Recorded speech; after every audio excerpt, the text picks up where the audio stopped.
I'm also inviting him. I'm inviting him to do a stream with me or to come onto the Stu Peters Network for an interview, for a discussion. I'd love to hear more about what he found. He says he's handed much of it over, including many of the evidence of war crimes, shooting of and torture of those who were surrendered, of women and children, using women and children as shields, for example. It's all there. This is probably something you haven't seen. So I wanted to share it with you because it's probably banned in the United States. I'll be perfectly honest with you. RT, Russia Today, the state television over there. We have BBC, by the way. That's UK state television. And we got CNN, Fox, VOA. All these are state television in the United States. On Russian state television, this young man told his story, and it is shocking. Just a year, former U.S. Army soldier John McIntyre was a foreign mercenary in Ukraine. Down there, it's me and all the boys. Say so, y'all.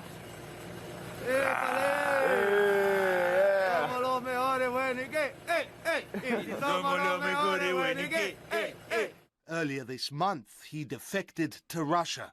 He brought everything with him: papers, files, intelligence and maps. The thing is, he always meant to. The first question is, why are you here? I mean... Well, it's the reason I came to Ukraine in the first place. You know, I'm a communist, I'm an anti-fascist, and we have to fight fascism everywhere, you know. So when I came to Ukraine, I knew that I would try to get as much information as I could about, you know, anything that would be helpful and defect across lines. The problem is when I was in Kharkov, I was going to swim across, and I found out they had snipers in position. So if anybody, and actually found out that the snipers were for defectors, not for actually protection. They were actually, anybody that tried to defect, they would shoot them, you know. Since March 2022, John served in Ukraine's Foreign Legion and Nationalist Battalion Karpatskaya Sech. He saw and documented the Ukrainian war machine in all its ugly glory from the inside. He became part of it. God bless Ukraine, God bless America, but you, Russia. You, Russia. It's Russian. To Russia. Can I step on this? Slava Ukraini. Героям слава. It's Russia. Russia. As time went on, you know, I had to become more nationalistic, more Nazistic, you know, doing... Does that explain the videos where you were like, Putin and... Yeah, of course. It's part of it to maintain my cover because I got to become them. You know what I mean? If I'm going to be with them, I got to become them, you know, and doing the, you know, Hitler salute, stepping on Russian flags, everything.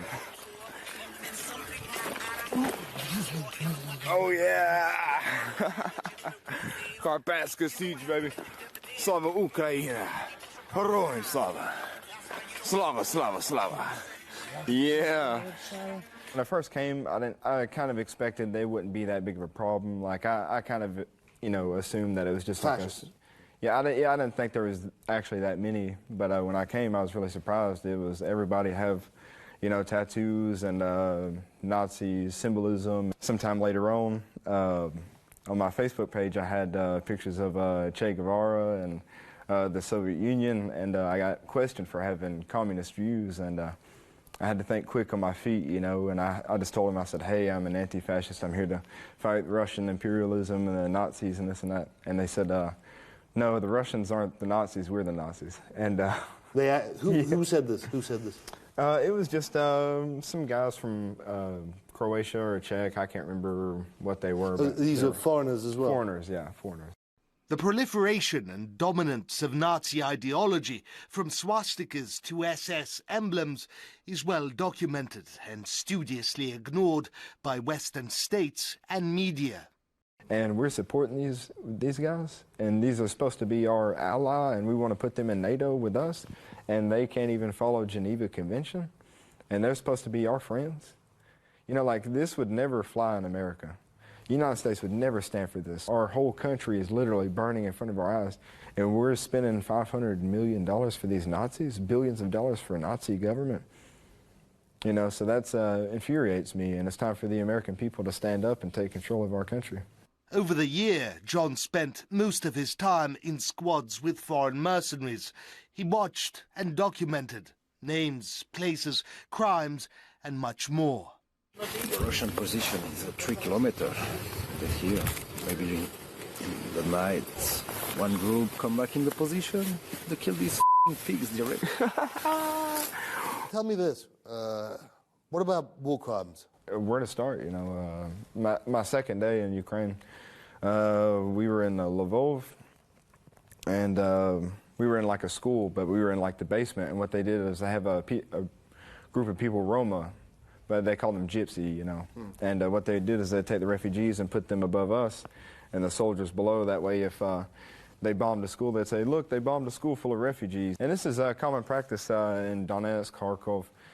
We occupy civilian houses next to houses that people are still living in. That way, if they bomb and kill civilian, they bring in the news crew and they say, look, this house, they blew up and they killed these civilians. But what the camera doesn't show you is to the left and to the right is a house is filled with military, you know. Of course, I haven't seen this in person, thank God, but I know that a lot of captured Russian soldiers, they'll take and they'll cut the genitalia with the knives and everything, and cut their stomachs open and slit their throats, cut their heads off and stuff like this, you know.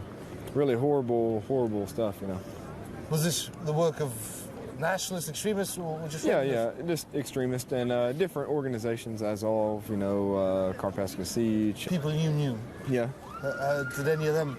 Yeah, they were foreigners, yeah. But did any of them take part in, you know, commit any of these crimes? Yeah, they, I told you earlier, they had shot 3 people in the back of the head. They were foreigners. One was from Portugal, one was from France, and one was from Argentina. They proud? Yeah, they were proud, yeah, of course. John put up every appearance of a good mercenary. Oh, yeah! Yeah!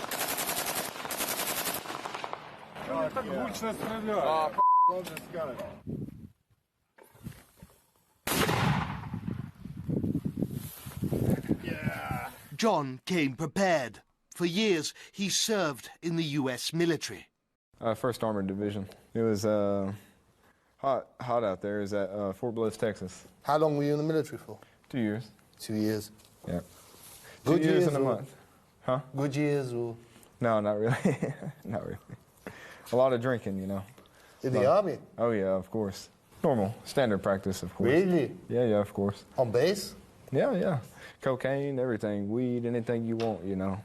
Prostitutes, hookers, you know, everything. On base? Yeah, they arrested one guy. He was a cavalry scout, and he, in his barracks room, he had like bricks of cocaine. You know, he was like a dealer. Yeah, he was like the distributor for the whole base. But all that training in Texas, it didn't prepare him for this.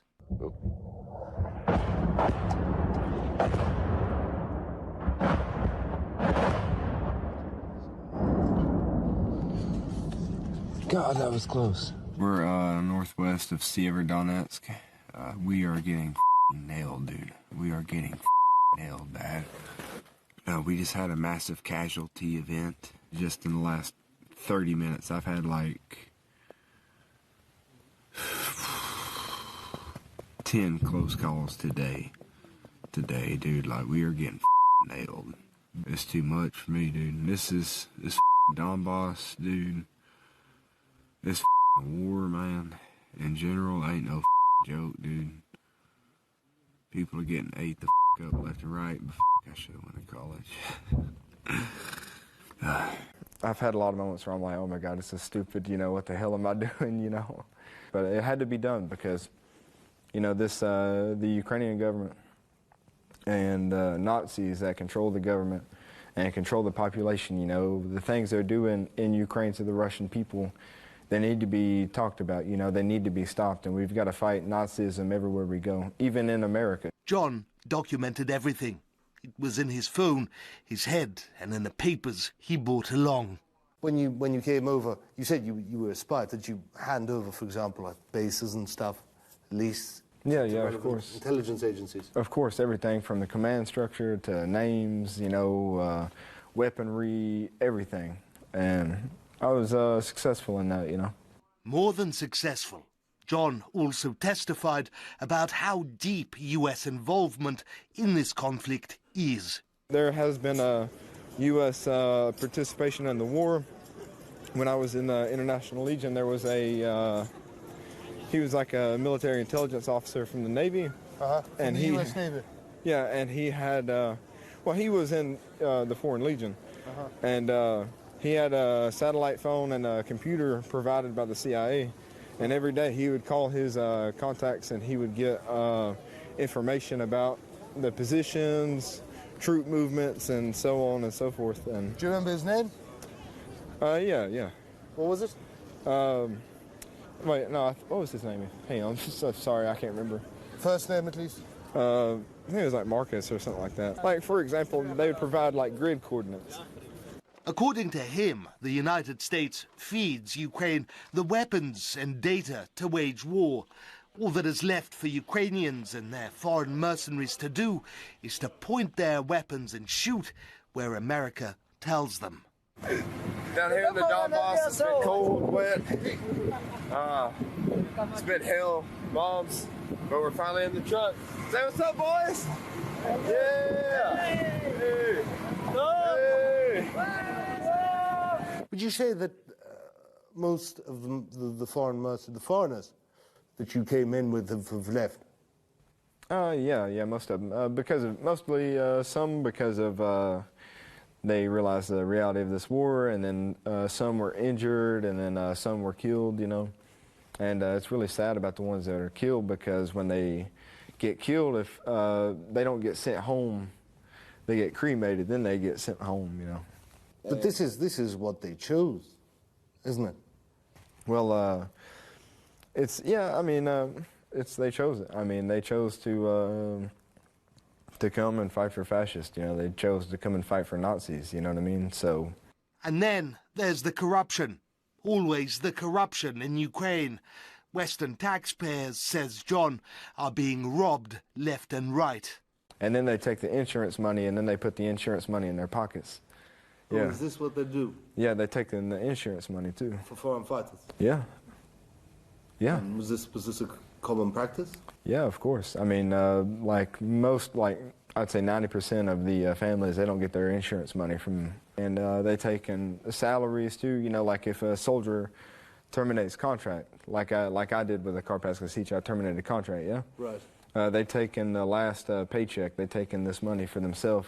But this doesn't go back into the unit. It just goes straight to the commander's pocket. And it's not just with the insurance. It's with there's a huge black market going on with Javelin rockets, the M4 rifles, and M240 Bravo machine guns, and all the weaponry coming in. They take in all these and they sell it. Have you seen this? Yeah. Yeah, they stole, like, when I was in the Legion, they took like 20 Javelin rockets. They took like 60 M4s and like 20 M240s. Who took them? The logistics sergeant major and then the battalion commander, they were both in on it and stuff. They're actually In Karpatska Sich or? Legion. Yeah, in the Legion. Were they Ukrainians? Yeah, they were Ukrainians, yeah. These weapons then disappear.